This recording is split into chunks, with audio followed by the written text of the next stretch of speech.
Halo adik-adik, apa kabarnya? Semoga kalian dalam keadaan sehat dan masih tetap semangat ya untuk belajar. Nah, kali ini kita akan membahas mengenai peranan jamur atau fungi, peranan yang menguntungkan ya, tentu saja. Nah, kita lihat di sini peranan yang pertama dari Rhizopus oryzae. Oke. Nah, Rhizopus oryzae ini dari divisi Zygomicota berperan dalam pembuatan tempe ya. Ini bentuk funginya. Nah, ini produknya. Rhizopus nanti dapat mengubah amilum menjadi gula dan juga memecah protein serta lemak, oke? Karena dia memiliki enzim untuk dapat mengubah amilum maupun protein dan lemak. Nah, peranan yang kedua, kita lihat di sini ada tape, ada roti. Nah, ini produk tersebut dibantu oleh Saccharomyces cerevisiae, oke? Dari divisi Ascomycota. Nah, tidak hanya tadi tape, kemudian roti, tapi juga alkohol, bahkan sake itu proses pembuatannya tidak lepas dari Saccharomyces cerevisiae. Ini jamur yang bersel satu ya untuk Saccharomyces. Nah, peranan yang berikutnya adalah dari Aspergillus oryzae, masih divisi Ascomycota. Ini berperan dalam melunakkan atau membuat adonan roti ini menjadi empuk. Nah, masih kelompok Aspergillus Ascomycota ya. Kita lihat struktur funginya seperti itu.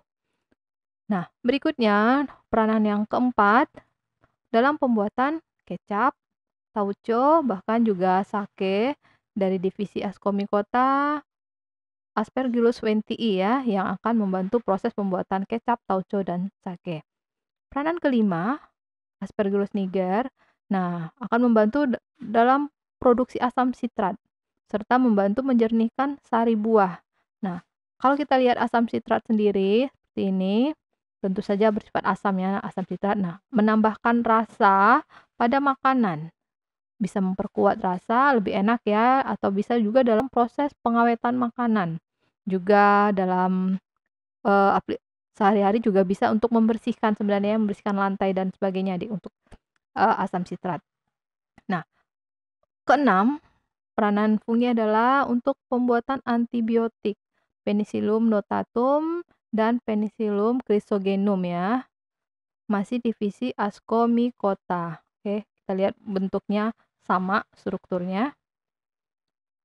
Dan peranan berikutnya masih Penicillium, tapi ini dalam pembuatan keju ya. Ada dua, Penicillium roqueforti dan Camemberti.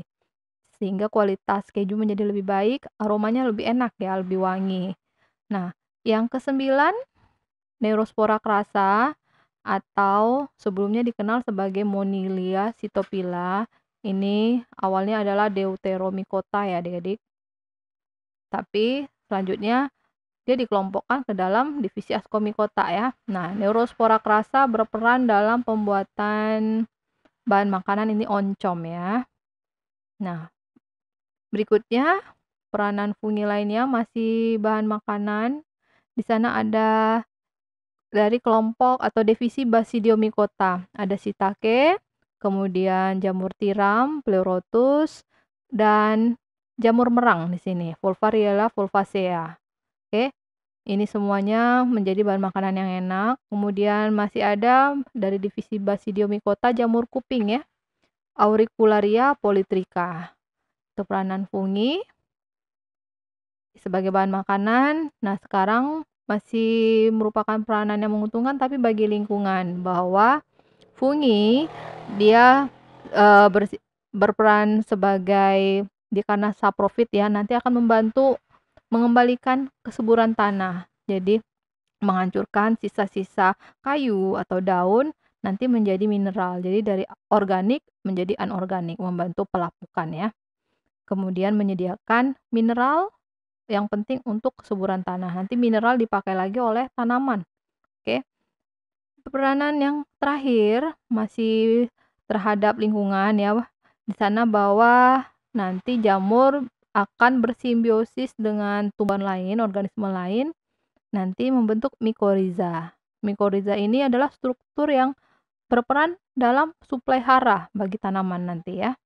Oke, itu tadi peranan fungi sebagai bahan makanan, juga obat-obatan, juga berperan dalam lingkungan ya adik-adik. Nanti peranan yang merugikan kita bahas pada video berikutnya. Semoga kalian paham dan kita bertemu pada materi selanjutnya adik-adik. Salam.